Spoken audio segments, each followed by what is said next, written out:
Hello friends, welcome back to my channel Gyan Sankalp. तो friends, ये मैं मॉडर्न हिस्ट्री की सीरीज लेके आई हूँ। ये मैं आपको यूथ पब्लिकेशन के एग्ज़ाम पॉइंटनर से करा रही हूँ, कंप्लीट रिवीजन कराऊंगी। अगर आप कोई भी एग्ज़ाम दे रहे हो, किसी भी स्टेट का टीजीटी पीजीटी दे रहे हो या असिस्टेंट प्रोफेसर का दे रहे हो, तो उसमें ये आपको काफ़ी हेल्प करेगा।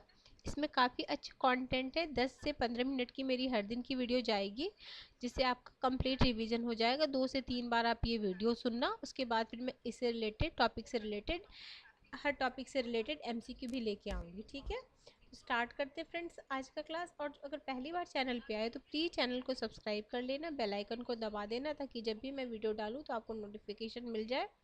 और अगर पहली बार चैनल पे आए तो एक बार प्लेलिस्ट भी देखना। मैं अपने चैनल पे पॉलिटिकल साइंस और हिस्ट्री की क्लासेस लेके आती हूँ, जो आगामी आप किसी भी स्टेट से हो तो आपको टीचिंग एग्ज़ाम हो या जीएस का पार्ट भी है, ये एसएससी कोई भी एग्ज़ाम दे रहे हो उसमें काफ़ी आपको हेल्प करने वाला है। तो स्टार्ट करते हैं आज का क्लास। तो आज के क्लास में क्या है, भारत के प्रमुख क्षेत्रीय राज्यों के साथ ईस्ट इंडिया कंपनी। इससे पहले मैंने इस पिछले क्लास में यूरोपीय कंपनियां जितनी आई हैं उनके बारे में फैक्ट बता रखा है। आपने अगर वो पहली वीडियो नहीं देखी है तो प्लीज़ देख लेना।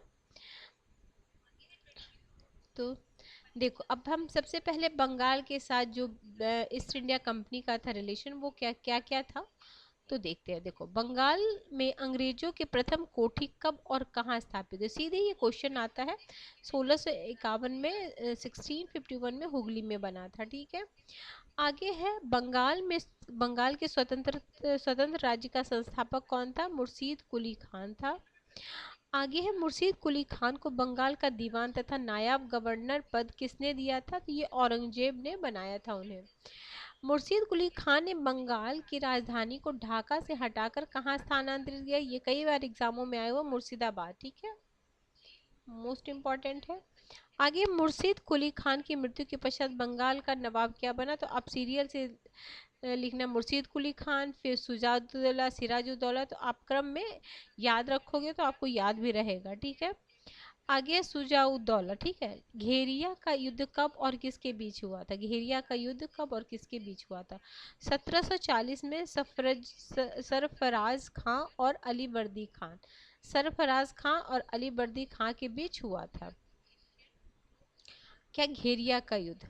आगे है, बंगाल के किस नवाब ने यूरोपियों की तुलना मधुमक्खियों से की है, ये भी एग्जामों में आया हुआ है। ठीक है, मधुमक्खियों से किया था तो अली बर्दी खान ने ही किया था, कि वो एकदम चिपक जाते हैं। ठीक है, आगे, बहुचर्चित ब्लैक होल की घटना किससे संबंधित है, सिराजुद्दौला। ठीक है, यहाँ था सुजाउद्दौला, अब कौन सा आ गया, सिराजुद्दौला। ठीक है, ब्लैक हॉल घटना का वर्णन किसने किया था, हॉलवेल ने किया है। ठीक है, हॉलवेल ने ब्लैक हॉल की घटना।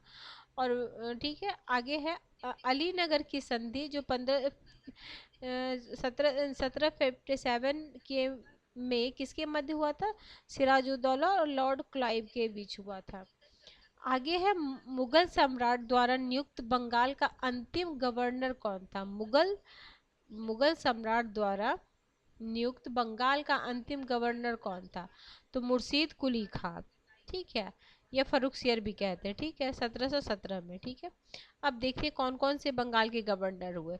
सबसे पहले बंगाल के स्वतंत्र राज्य के संस्थापक कौन थे, मुर्शीद कुली खान। ठीक है, मुर्शीद कुली खान को बंगाल का दीवान और नायाब गवर्नर किसने बनाया था, तो औरंगजेब ने। तो सबसे पहला तो मुर्शीद कुली खान हो गए, और मुर्शीद कुली खान ही ढाका से हटाकर, बंगाल की राजधानी ढाका से हटाकर मुर्शिदाबाद कर दिया। मुर्शीद कुली खान नाम से याद रखना, मुर्शिदाबाद कर दिया। ठीक, अब उसके बाद मुर्शीद कुली खान की मृत्यु के पश्चात कौन बंगाल का नवाब बनता है, तो सुजाउद्दौला, सुजाउद्दौला। ठीक है, घे ठीक है, सुजाउद्दौला बना।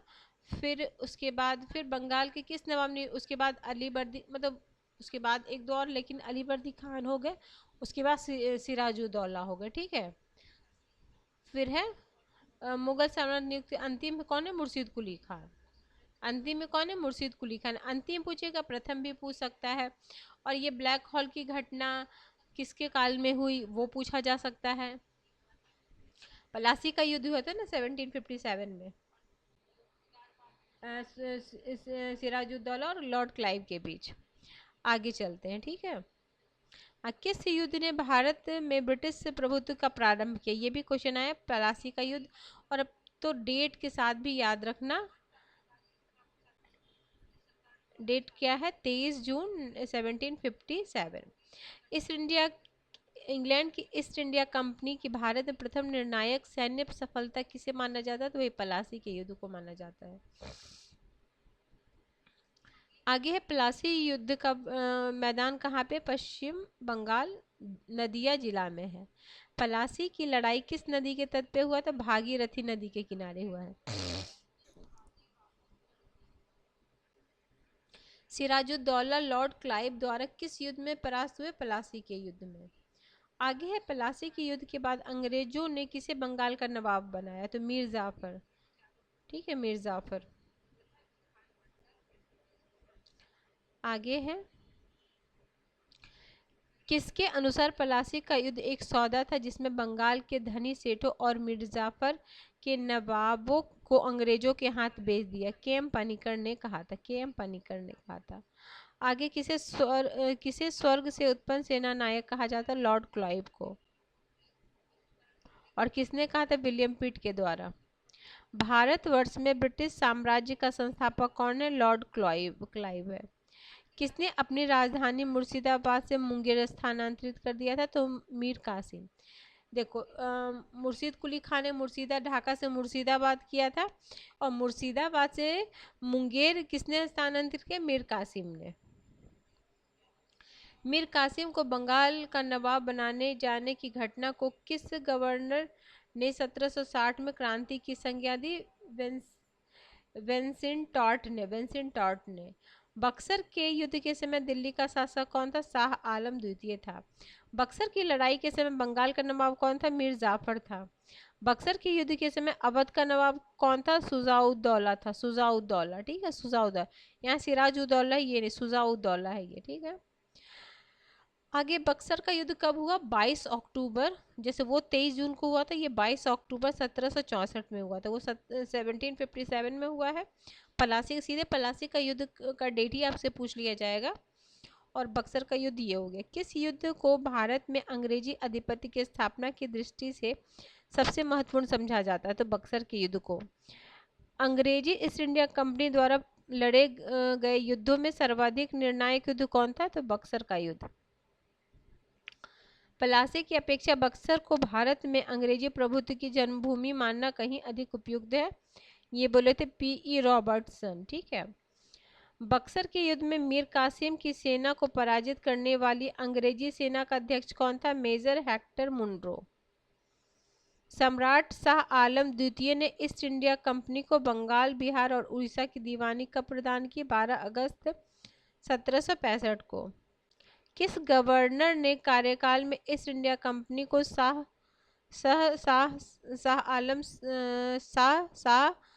आलम द्वारा बंगाल, बिहार और उड़ीसा के दीवान का अधिकार दिया गया? तो लॉर्ड क्लाइव द्वारा 1765 से 1765 में दीवान प्रदान किए जाने के बाद ब्रिटिश सबसे पहले किस पर्वतीय जनजातियों के संपर्क में आए थे? तो खासी, सिलहट बंगाल में। ठीक है। इलाहाबाद की संधि कब हुई? कई बार आपने एग्जाम में देखा, अगर पीवाई की कहीं का भी लगाए होगे तो ये भी क्वेश्चन कई बार आया हुआ है। तो जो मैं बार बार आपको फोकस कर रही हूँ उसको बिल्कुल याद रखना। इलाहाबाद की संधि 1765।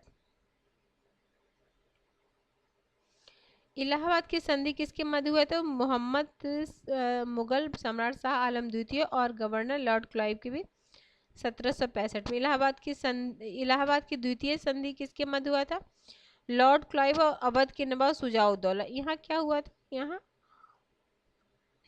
मुगल सम्राट के से हुआ था, यहाँ अवध के नवाब। दूसरा इलाहाबाद की संधि।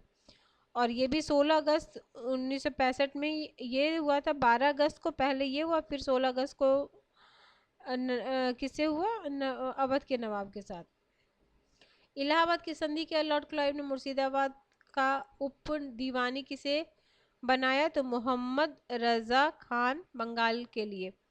इलाहाबाद की संधि के बाद लॉर्ड क्लाइव ने बिहार का उप दीवान किसे बनाया? राजा सिताब राय को।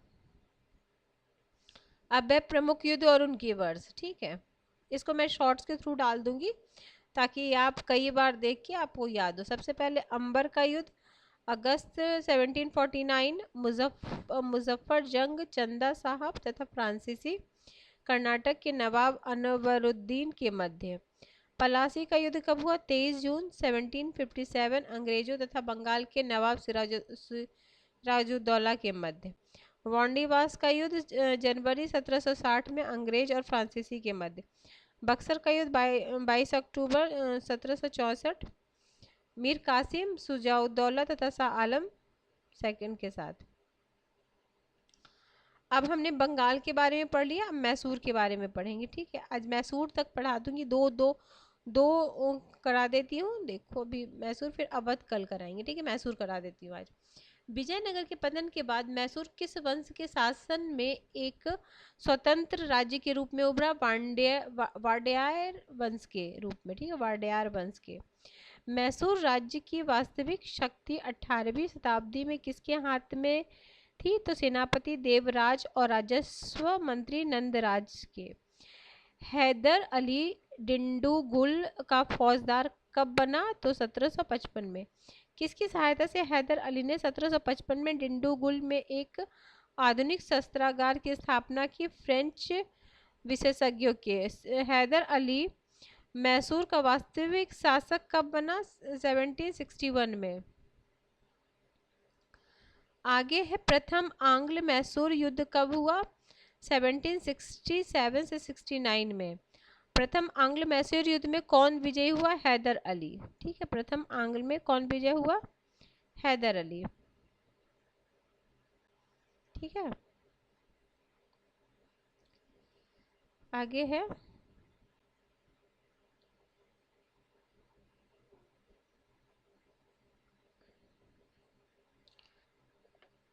आगे क्या? हाँ, यहाँ तक पढ़े थे हम। हैदर अली। ठीक है, हैदर अली अंग्रेजों के साथ किस संधि पर हस्ताक्षर किया? दोनों के उभयनिष्ठ शत्रु मराठा के विरुद्ध परस्पर मदद के लिए सहमत हुए। मद्रास की संधि 1769। हैदर अली ने स्वयं को मैसूर का राजा कब घोषित किया? 1776। हैदर अली की मृत्यु कब हुई? 7 दिसंबर 1782। द्वितीय आंग्ल मैसूर युद्ध के पश्चात कौन सी संधि हुई? मंगलोर की संधि। ये भी कई बार आता है क्या? द्वितीय आंग्ल मैसूर युद्ध के बाद कौन सी संधि? मैंगलोर की संधि। आगे है द्वितीय आंग्ल मैसूर युद्ध 1780 से 84 के दौरान अंग्रेज गवर्नर कौन थे? वारेन हेस्टिंग थे। ठीक है, आगे है किस ब्रिटिश जनरल ने हैदर अली के पोर्टो नोवो की युद्ध में कराया? अंग्रेज जनरल आयरकूट, 1 जुलाई 1781। दिल्ली टीपू सुल्तान ने ब्रिटिश सेना को कहाँ हराया? तो पोलीरू हेक्टर मुनरो की सेना को। टीपू सुल्तान ने अपनी राजधानी कहाँ बनाई? श्रीरंगपट्टनम। ये भी कई बार एग्जाम में आया हुआ है।